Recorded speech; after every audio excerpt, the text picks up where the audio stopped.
Vivo V Series buat nonton festival emang bisa. Nah, ini dia Vivo V60. Sekarang udah pakai kamera 50 megapiksel Zeiss Super Telephoto kamera. Pertama nih di V Series ya. Ini kamera yang sama seperti di Vivo X200. Jadi untuk keperluan foto atau video jarak jauh begini udah oke. Nggak cuma itu, desain bodinya keren. Tahan air dan debu, IP68 plus IP69. Baterai naik jadi 6500 mAh Blue Volt battery. SoC-nya Snapdragon 7 Gen 4 pertama di Indonesia. Dan segudang kelebihan lainnya yang bikin smartphone ini begitu menarik. Langsung aja kita bedah lebih dalam. Ini dia Vivo V60.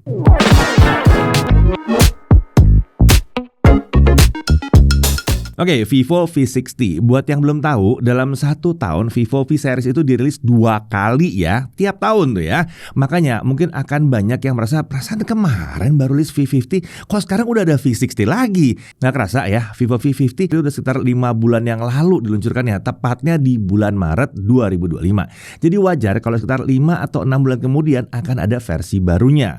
Kalau yang udah subscribe kita pasti udah paham ya. Kalau yang belum paham, mungkin belum subscribe, jadi tahu dong harus ngapain. Oke, kita langsung mulai pembahasan si V60 ini dari paket penjualan terlebih dahulu. Di dalamnya tentunya ada unit smartphone dengan screen protector yang sudah langsung terpasang. Kemudian ada chargernya. Ini charger 90 watt flash charge. Kemudian tentunya ada kabel USB Type-C, ada case, SIM tray ejector, serta paket dokumen. Jadi isi paket penjualannya terbilang cukup lengkap. Oke, dari sisi body, Vivo masih menggunakan rounded edge design. Perubahan paling signifikan yang bisa kita lihat adalah pada modul kameranya. Kali ini Vivo menggunakan desain yang lebih minimalis. Di versi kemarin ada ruang khusus hanya untuk naruh aura light-nya. Nah, di sini aura light dibuat lebih menyatu dengan bodi dan ukurannya dibuat lebih kecil. Susunan modul kameranya juga lebih terpisah. Beda dari V50 kemarin di mana kedua kameranya dimasukkan ke dalam satu ring. Overall menurut kami lebih suka dengan desain yang V60 kali ini ya. Nah, kalau dari feel di genggaman itu masih mirip-mirip aja dari yang sebelumnya. Dimensinya juga nggak berubah banyak. Tinggi 163,5 mm, lebar 77 mm dan tebalnya sekitar 7,5 mm. Sementara bobotnya ada di kisaran 200 gram.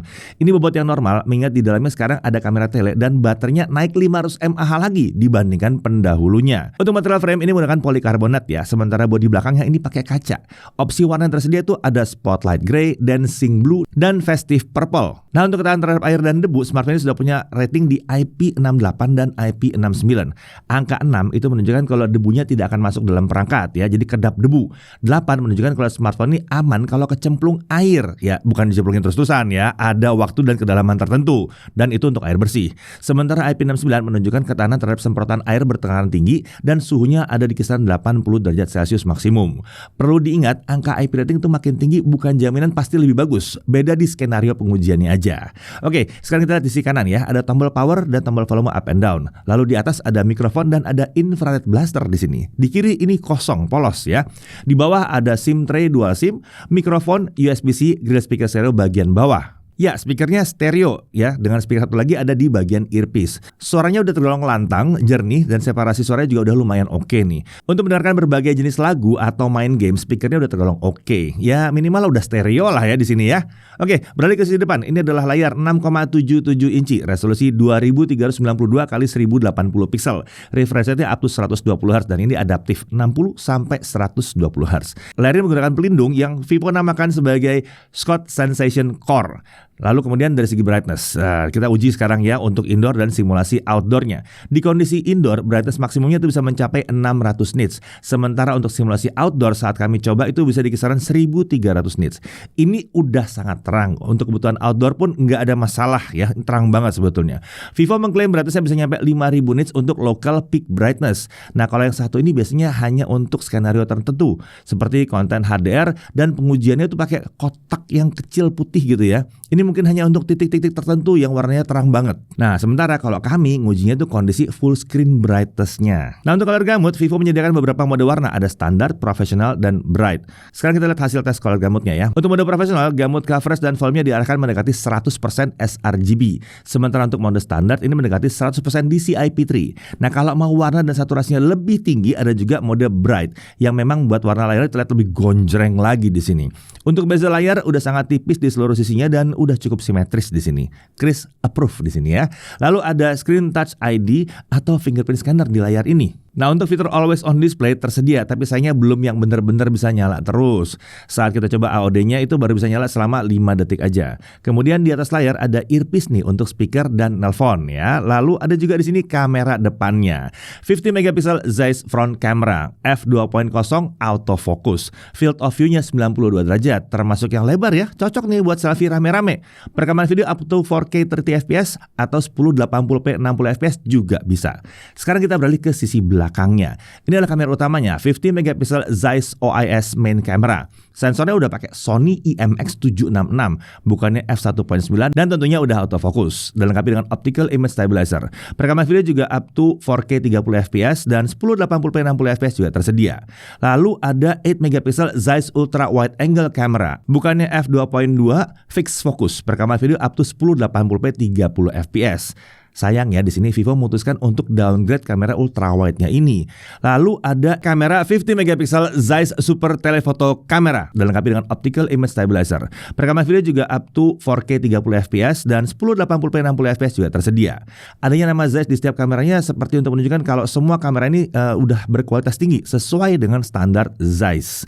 Tapi di sini tidak ada logo Zeiss T-Star ya. Itu baru ada untuk flagshipnya Vivo aja. Ya, kerjasama dengan Zeiss di sini lebih ke arah tuning untuk hasil foto dan filter-filter yang bisa menghasilkan foto sesuai dengan karakter lensa-lensa legendarisnya Zeiss. Nah, untuk fitur Aura Light tetap ada di sini, di mana kita bisa mengatur warna lampunya jadi putih, kekuningan, atau kemerahan bahkan ya. Nah, kalau dari segi ukuran, memang ukurannya mengecil dibandingkan Vivo V50 yang kemarin. Fitur kamera juga ada banyak dan bisa dilihat aja nih di menu kameranya nih ya. Banyak fiturnya Vivo kan nih ya. Oke, kita lanjut ke spesifikasinya. Untuk SoC-nya dia pakai Snapdragon 7 Gen 4 dengan fabrikasi 4 nanometer dan ini yang pertama kali hadir di sebuah smartphone di Indonesia. Untuk RAM, 12 GB LPDDR4X dengan fitur extender RAM hingga 12 GB lagi. Untuk storage, dia menggunakan 256 GB UFS 2.2. Ada juga varian lebih tinggi dengan storage 512 GB kalau kalian butuh penyimpanan yang lebih banyak. Perhatikan kebutuhan storage kalian karena di sini memang tidak ada slot micro SD ya. Oke, kalau bicara soal UFS 2.2 ini perlu diluruskan nih ya. Kita udah lihat banyak sekali komentar yang ngawur sih sebetulnya beredar di sosial media. Apalagi ada yang sampai membandingkan dengan perangkat beda SoC atau beda chipset ya. Scanner testingnya kurang pas, tapi bisa langsung menyimpulkan kalau UFS 2.2 itu tidak worth it. Mendingan ambil smartphone yang pakai UFS 3.1. Yang perlu diluruskan di sini adalah ketika ada tes perbandingan, buka aplikasi di HP A versus HP B. Kalau ternyata HP B lebih cepat, tahu dari mana kalau itu murni karena storage-nya lebih kencang. Kalau diukur dari aplikasi benchmark storage, memang terlihat UFS 3.1 itu lebih kencang. Tapi yang tidak boleh dilupakan adalah penggunaan sehari-harinya seperti apa. Ini lemot nggak sebetulnya? Dalam satu proses menggunakan aplikasi yang bekerja itu tidak hanya storage loh, tapi merupakan kombinasi dari berbagai komponen lainnya. CPU, ya RAM juga, bahkan layar juga bisa ada pengaruhnya ya. UI, bisa banget ada pengaruhnya. Pada akhirnya, kalau penggunaan harinya lancar-lancar aja, kenapa harus dipermasalahkan banget sih ya? Mau dia pakai yang lain juga kalau kenceng, sebetulnya kan nggak ada masalah sebetulnya ya. Yang penting hasilnya seperti apa. Jadi kalau kalian ada netizen yang tolong ngeributin perkara UFS ini, sebaiknya lebih kritis dalam menyikapinya ya. Kalau tidak, nanti berpotensi jadi salah paham. Yang jelas UFS 2.1 saja sudah menjanjikan bahwa smartphone-nya tidak jadi lemot seiring dengan waktu dan udah kenceng ya. 2.2 ya udah jelas pasti seperti itu juga. Oke, kita lanjut lagi. Untuk sistem pendingin, dia pakai VC cooling system. Lalu baterainya 6500 mAh Blue Volt battery. Ini naik 500 mAh dibandingkan pendahulunya yang udah gede sebetulnya di 6000 mAh.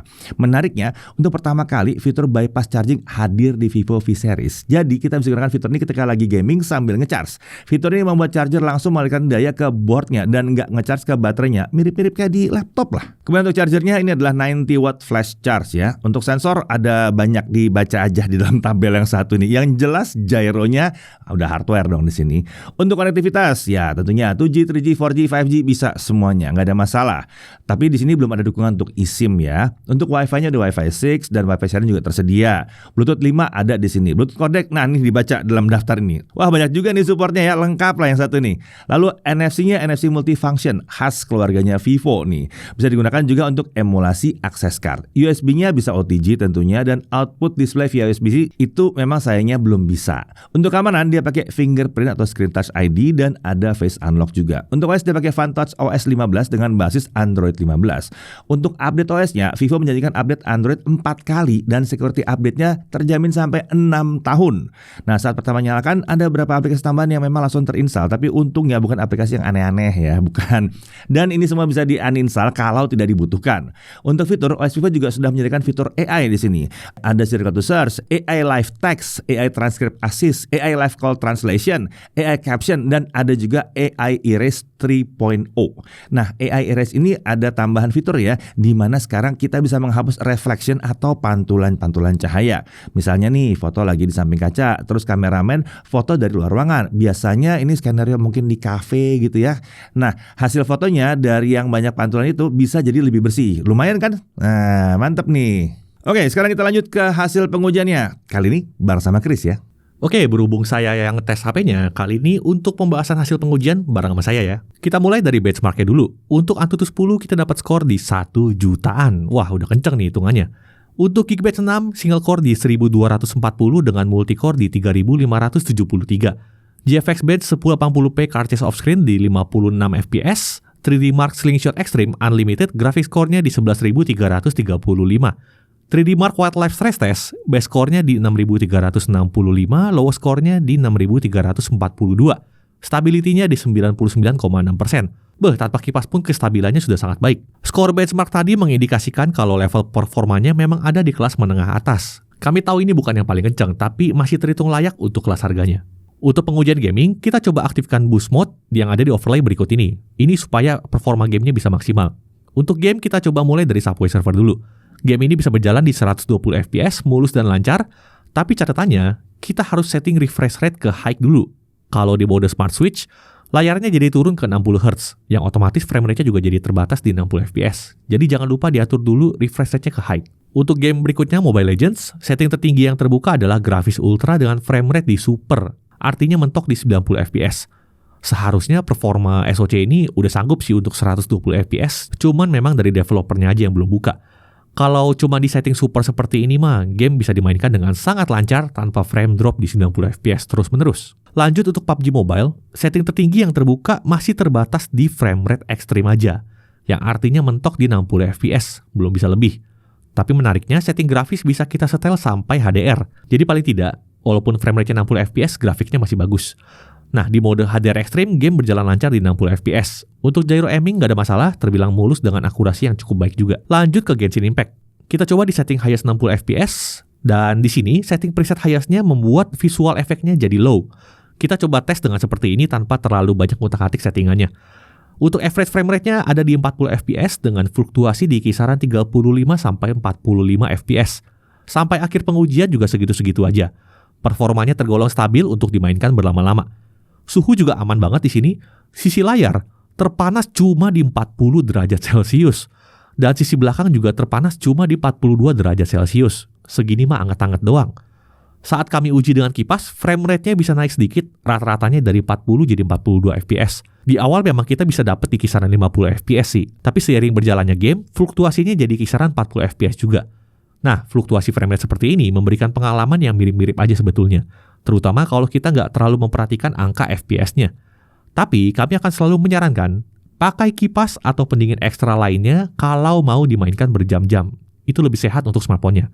Kalau untuk ranking, performa seperti ini layak dapat ranking A, baik pakai kipas maupun tanpa kipas. Nah, lanjut ke game berikutnya, Wuthering Wave. Kita coba dengan setting preset balance, dengan frame rate di 60. Game bisa berjalan di kisaran 35-45 fps. Ini sudah tergolong nyaman dimainkan untuk game seberat ini. Nah, tadi itu pengujian gamenya, sekarang kita lanjut ke pengujian kameranya. Di tangan saya kali ini sudah ada Vivo V60, jadi langsung aja kita mulai pengujian kameranya. Yang pertama saya mau cari tahu adalah kemampuan mikrofonnya. Suara yang kalian dengar sekarang ini adalah suara langsung dari mikrofon smartphone-nya. Saya nggak pakai mikrofon eksternal, untuk kebutuhan video sehari-hari atau vlogging, hasilnya kurang lebih seperti ini. Kalau dari segi mikrofon, menurut saya ini udah oke. Suara vokal juga udah jernih, input levelnya juga udah pas menurut saya. Di sini juga tersedia indikator mikrofon, jadi saat kita lagi menggunakan mikrofon eksternal, akan ada tandanya di menu yang ini. Ini fitur sederhana yang belum semua smartphone punya loh. Dengan ini, kita akan lebih yakin sumber audio video kita akan diambil dari mana. Lanjut ke kamera selfie atau kamera depannya. Dari segi kualitas gambarnya sendiri sudah mantep, detailnya tinggi, ketajamannya juga pas. Dynamic range masih tergolong standar aja. Wajah cukup jelas dengan area background yang masih terlihat overexpose. Dari segi stabilizer, videonya juga sudah cukup bagus. Di bawah jalan seperti ini, videonya tergolong stabil. Tapi seperti biasa, Vivo masih tidak mau memberikan stabilizer untuk 1080p 60fps dan 4K 30fps. Ini seperti sengaja nggak dikasih oleh tim software Vivo. Karena ini harusnya bukan keterbatasan dari SoC-nya. Dan bahkan ini sudah jadi hal yang saya protes sejak V30 yang lalu. Jadi untuk kamera depan ini, hati-hati aja kalau mau dibawa merekam sambil jalan. Stabilizernya efektif baru di 1080p 30fps saja. Lalu kamera depannya ini juga masih khas Vivo V series ya. Ada autofocusnya. Jadi smartphone ini akan cocok sekali untuk kebutuhan presentasi atau talking head seperti review produk ataupun live streaming. Masih jarang nih ada kemampuan seperti ini di smartphone mid-range. Bahkan yang aneh di flagship Vivo sekalipun malah gak dikasih selfie autofocus. Kita lanjut ke kamera utamanya. Nah, kalau kamera utamanya ini juga sudah oke, nggak ada protes soal detail warna dan ketajaman udah oke banget lah. Dari mid-range lumayan oke, area terang bisa terekspos dengan cukup baik, tapi menurut saya, area gelapnya kurang terangkat sedikit. Tentunya kita tetap bisa atur manual pakai slider exposure seperti ini, tapi pengujian kami menggunakan standar point and shoot aja ya. Kalau soal stabilizer, di kamera utamanya ini aman, seperti yang saya bilang tadi, di resolusi 1080p 60fps videonya bisa stabil, di resolusi 4K 30fps videonya bisa stabil juga. Jadi jelas ya, ini bukan keterbatasan SoC-nya. Kamera utamanya bisa kok stabil di semua resolusi. Udah gitu yang saya suka, stabilizernya ini tergolong rapi. Nggak berasa kedut-kedut gitu, di bawah lari pun masih aman. Nah, kita lanjut ke kamera ultrawide-nya dulu. Sayangnya, kamera yang ini downgrade nih dibandingkan V50 yang kemarin. Di sini cuma 8 megapiksel dengan perekaman video mentok di 1080p 30fps saja. Nggak bisa lebih dari ini. Dari segi dynamic range sudah lumayan oke, area terang bisa terekspos dengan baik, tapi sisi gelap agak underexpose. Stabilizer aman, video ultrawide-nya bisa stabil dan sudah tergolong rapi juga stabilizernya. Terlepas ultrawide-nya downgrade, Vivo memberikan upgrade yang luar biasa di kamera telefotonya. Ini sensor kamera tele yang sama seperti di Vivo X200 yang kemarin, yang flagshipnya itu. Ini adalah kamera tele dengan sensor Sony IMX882, tapi tentunya ekspektasi kalian juga jangan berlebihan ya. Sensor boleh sama, tapi SoC-nya kan beda. Jadi kemampuannya pun bisa beda. Setidaknya ada 2 poin yang menurut saya terlihat jelas bedanya. Yang pertama itu videonya mentok di 4K 30fps. Kalau di X200 kemarin kan bisa sampai 4K 60 ya. Lalu di V60 ini telenya tuh bukan tele makro. Jadi jarak fokus itu belum bisa terlalu dekat. Dari segi detail, kamera telenya ini udah mantep banget. Tapi memang dynamic range sebelum yang luar biasa ya. Area wajah bisa diekspos dengan baik dengan area terang yang overexpose. Dari segi stabilizer sudah cukup baik, meski memang kita belum bisa berharap kamera tele itu bisa sestabil kamera utama atau kamera ultrawide-nya. Ini masih wajar untuk kelasnya. Dengan kualitas kamera tele seperti ini, sudah cukup untuk nonton festival atau konser. Sedikit catatan aja, kalau untuk videografi, fleksibilitas terbaik itu ada di 1080p 30fps. Kita bisa pindah langsung antara kamera ultrawide sampai telefotonya. Kalau kita merekam di 1080p 60fps atau 4K 30fps, kita belum bisa pindah langsung ke kamera yang lainnya. Tapi di sisi menariknya, saat kita merekam video seperti ini, kita juga bisa pindah langsung ke kamera selfie-nya. Nah, sekarang kita tes kameranya untuk low light. Kita mulai dari kamera depannya dulu. Gambarnya sendiri masih cukup terang dengan detail yang masih terjaga di sini. Jitter stabilizer masih cukup terlihat tapi masih di level yang wajar. Dari segi frame rate masih aman, saya nggak mengalami frame drop di sini, jadi videonya tetap mulus. Dan yang hebatnya saat kita setel di 60fps, ternyata videonya masih bisa cukup terang loh. Cuman ya catatannya stabilizernya belum bisa aktif ya. Di satu sisi saya menemukan satu masalah sih, dimana saat kita panning atau geser kiri kanan seperti ini, ternyata videonya jadi patah-patah ya. Pas siang saya nggak ngalamin sih, ini baru terjadi saat low light aja, dan spesifik di 1080p 30fps. Semoga bisa segera di fix ya. Kita beralih ke kamera utamanya. Videonya tergolong sangat bersih dari noise, detail juga masih bisa dipertahankan dengan sangat baik. Hebatnya, meski kita setel di 1080p 60fps, videonya masih terang dengan detail yang terjaga juga. Biasanya kan 60fps saya selalu bilang wajar kalau gambarnya lebih gelap. Tapi di sini kemampuan sensornya itu luar biasa ya, 60fps itu bukan masalah. Dari segi stabilizer videonya juga terlihat rapi, jitternya nyaris tidak terasa. Sekarang kita lanjut ke kamera ultrawide-nya. Terlihat jomplang ya setelah melihat kamera utamanya yang luar biasa tadi. Gambarnya memang lebih gelap di ultrawide, tapi kalau saya perhatikan ternyata detailnya tuh masih bisa dapet lah. Nggak sampai level yang burik parah. Saya pernah kok ketemu kamera ultrawide 8 megapiksel yang lebih buruk dari ini. Kalau kita lihat dari segi noise juga minim, jadi ya masih cukup bisa digunakan lah. Stabilizernya pun bekerja dengan baik, jitternya juga minim. Nah, sekarang kita ke kamera telefoto 3 kalinya. Untuk video kamera telenya masih oke untuk low light, sangat bisa diandalkan bahkan di 60 fps sekalipun. Keren. Catatannya adalah, di beberapa situasi, kamera telenya ini bisa jadi tidak terpakai. Sistem bisa secara otomatis mengganti 3 kali optical zoom-nya menjadi digital zoom pakai kamera utamanya. Kalau kita mau memastikan kamera telenya yang dipakai, itu harus di-trigger dengan cara tertentu baru dia mau pakai dedicated telefotonya. Di kondisi seperti ini saya mendapati telenya itu baru terpakai di zoom 10 kali, padahal kan harusnya 3 kali ya. Vivo sudah kasih opsi mematikan auto switch lensnya ini, tapi entah kenapa dikasihnya cuma untuk foto aja. Untuk video belum bisa. Padahal ketika telefotonya beneran terpakai, hasilnya juga masih bagus banget kok. Ngapain dipaksa digital zoom dah? Semoga ada update dari tim software Vivo soal ini. Nah, kita lanjut bahas autofokusnya. Hasilnya sendiri aman ya, kamera utama lancar autofokusnya, kamera depan atau selfie-nya juga lancar, kamera telenya juga aman, gak ada masalah. Nah, sekarang kita lanjut bahas fotografinya. Di mode auto siang hari, ya udah gak ada komplain lah. Hasilnya luar biasa, tinggal jepret aja beres pokoknya. Yang baru di sini sekarang ada Zeiss Multifocal Portrait, terutama untuk focal length 85mm dan 100mm. Ini tentunya bisa dicapai berkat kamera telenya ya. Asli, saya pribadi suka banget foto portrait pakai telenya. Dikombo dengan model bokeh khas Zeiss bikin fotonya makin keren lagi. Personal favorit saya suka yang biotar sih. Meskipun kamera ultrawide-nya downgrade, tapi untuk fotografi masih terbilang mencukupi ya. Karena ini statusnya masih kelas menengah, kita masih belum bisa berharap semua kameranya itu luar biasa. Masih ada yang harus dikorbankan atas nama segmentasi pasar. Ya kalau mau kameranya bagus semua, ya ambilnya X series dong, yang flagship. Tapi meskipun begitu, kemampuan foto V60 ini tetap jadi salah satu yang impresif di kelasnya. Nah sekarang kita coba fitur ekstranya. Ada banyak, saya coba yang menurut saya menarik aja. Yang pertama itu di slow motion. Di sini bisa up to 1080p 120 fps seperti yang kalian lihat sekarang ini. Gambar yang dihasilkan sudah cukup bagus. Kalau mau lebih lambat, bisa setel ke 720p 240 fps. Berikutnya ada fitur Pro di sini untuk kebutuhan fotografi yang manual. ISO bisa kita atur dari 50 sampai 3200 dan shutter speed bisa kita atur dari 1/12.000 detik sampai 32 detik. Sayangnya fitur Pro untuk video belum tersedia ya, baru untuk fotografi aja. Lalu ada fitur Dual View di mana kita bisa merekam video dari 2 kamera sekaligus. Kamera utama dan kamera depannya. Keduanya bisa langsung merekam dengan resolusi up to 1080p 27 fps. Kita bisa pakai layout kiri kanan seperti ini, atau salah satu kameranya jadi floating window seperti ini. Opsi layout dan posisi kameranya ini hanya bisa diatur sebelum merekam ya. Kalau setelah merekam tidak bisa diatur lagi. Lalu fitur berikutnya ada AI 4 Seasons. Ini fitur yang seru banget sih menurut saya. Untuk menggunakan fitur ini kita perlu masuk ke mode portrait, lalu pilih icon yang bertuliskan AI. Nanti kita bisa pilih mau foto kita jadi musim apa.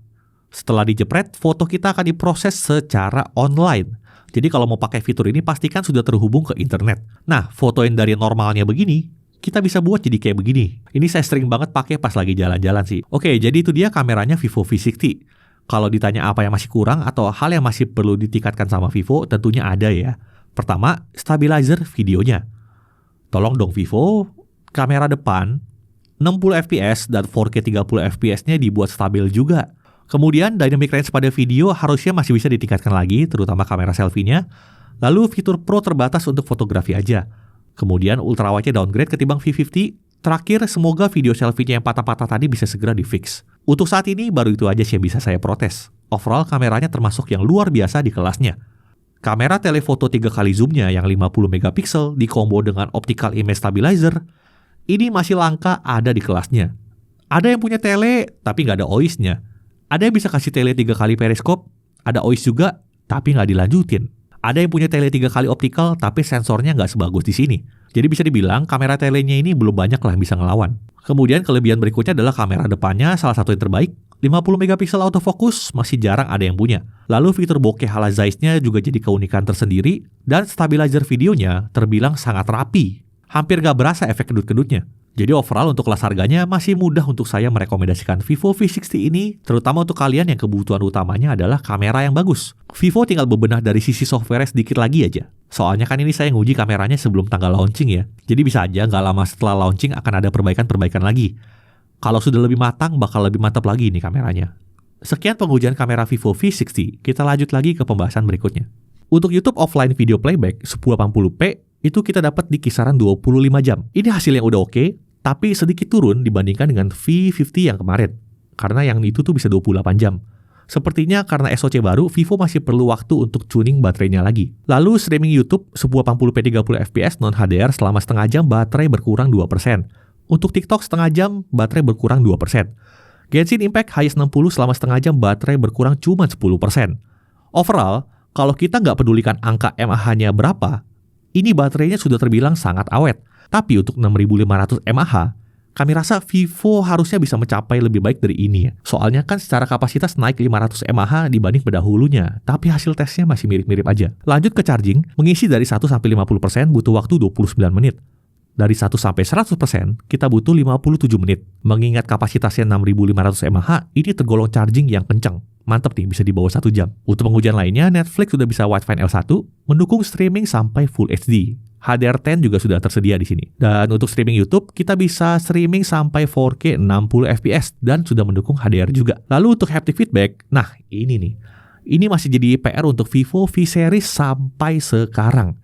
Getarannya tuh lemah, panjang, dan kurang presisi. Mengganti keyboard dan mengatur settingan getarannya itu bisa membuat pengalaman sedikit lebih baik sih. Tapi untuk kelas harganya, kami berharap bisa lebih baik dari ini. Oke, itu dia pengujian lab jagat review untuk Vivo V60. Kita lanjut lagi ke Mas Dedi. Oke, untuk harganya, saat video yang dibuat sayangnya kita belum tahu dengan pasti harganya berapa.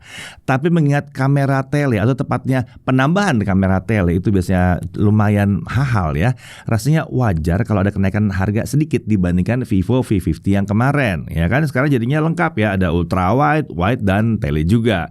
Meskipun harusnya masih masuk dalam rentang 6-8 juta di awal diperkenalkannya. Tapi untuk lebih detailnya kalian cek aja langsung di deskripsi. Oke, kita langsung masuk dalam hal yang perlu diperhatikan. Pertama, performa SoC-nya bukan yang paling kencang meskipun ini sudah peningkatan lah dibandingkan pendahulunya.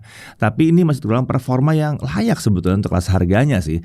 Perlu diingat, kita harus mulai secara keseluruhan ya, all round ya yang dipikirin ya. Jangan cuma SoC-nya doang. Ingat, baterainya gimana? Gede loh nih baterainya nih ya. Kameranya bagaimana? Lengkap nih kameranya nih. Kemudian, haptic feedback ini belum ada upgrade sayangnya. Dan belum bisa pakai eSIM juga di sini. Lalu always on display juga belum bisa selalu menyala terus-terusan. Ultra wide-nya di sini meskipun ada tapi dia downgrade jadi 8 megapiksel fixed focus. Kemudian ada beberapa hal yang perlu ditingkatkan dari software kameranya seperti yang udah dijelaskan dalam pengujian tadi ya yang bareng sama Chris. Nah, lalu untuk perkara UFS 2.2 bagi kami ini bukan masalah dan udah dijelaskan ya tadi panjang lebar. Disimak lagi kalau belum kesimak tadi, mungkin ke skip? Ya, disimak dulu. Lanjut ke sisi apa yang kami suka di sini ya. Pertama, kameranya khas Vivo V-Series fotografi, cakep banget. Sekarang ditambah dengan tele membuat lebih asik lagi untuk nonton festival. Selfie autofocus ini juga masih fitur yang lumayan langka di mid-range saat ini ya. Kemudian ada Zeiss Professional Portrait di sini. Jadi mantep tuh hasilnya tuh ya. Fitur kamera juga berlimpah, performa stabil dan dia nggak mudah panas di sini ya. Nggak usah ngomong UFS mudah panas nggak. Kalau ini nggak mudah panas ya. Baterai juga tergolong awet, desain keren, chargingnya juga kencang, speakernya udah stereo, layar AMOLED 120Hz, ratingnya ada IP68 dan ada IP69, konektivitas lengkap, ada NFC multifunction juga, update OS-nya 4 kali dan security update-nya panjang juga di sini. Pada akhirnya, smartphone ini cocoknya buat siapa sih sebetulnya? Nah, ini jelas ya, untuk content creator yang ngandelin HP untuk bikin konten, terutama yang model presentasi yang kayak talking head gitu, yang ya kayak begini kurang lebih gitu. Yang talking head seperti gini ya. Ya, kamera depan autofocus ini akan jadi sangat-sangat bermanfaat tentunya. Nah, kemudian untuk yang mencari smartphone dengan prioritas fotografi, ini akan cocok banget. Lalu hadirnya kamera telefoto berkualitas tinggi ini juga membuatnya cocok untuk yang suka nonton festival di situ ya. Atau dalam kehidupan sehari juga bisa dipakai untuk berbagai macam penggunaan lah, nggak cuma konser doang. Mungkin untuk foto produk bisa juga ya. Intinya detail informasi dari jarak jauh bisa jadi makin jelas sekarang. Nah, kemudian berkat kemampuan serta kelengkapannya yang all rounder, sebenarnya ini cocok untuk siapapun yang mencari smartphone dengan budget kisaran 6-8 juta rupiah. Baterai oke, layar oke, kamera oke, performa nggak malu-maluin, game berat pun juga masih bisa lancar di sini. Lalu pertanyaan sekarang, apakah pengguna Vivo V50 cocok buat upgrade ke sini? Kalau kalian merasa kemampuan zoom di V50 tadi kurang ya telenya kurang nih, upgrade ke sini akan cocok ya. Tapi kalau sudah cukup, rasanya nggak perlu maksa upgrade juga sih. Ini kurang lebih sama juga berlaku untuk pengguna V40. Nah, kalau kalian pengguna V30 atau yang ke bawahnya, kami bilang ya udahlah, itu upgrade aja lah. Ini bedanya lumayan signifikan. Dan kalau memang kalian punya budget ya, dan memang mau selalu beli apa yang paling baru ya terserah kalian sih. Kalau itu sih bebas-bebas aja sebetulnya, kita nggak maksa. Jadi bagaimana kalau menurut kalian? Menarik nggak si Vivo V60 kali ini? Bagian mana yang kalian suka? Tulis pendapat kalian di kolom komentar ya. Saya Didi Irfan, Jaga TV TV.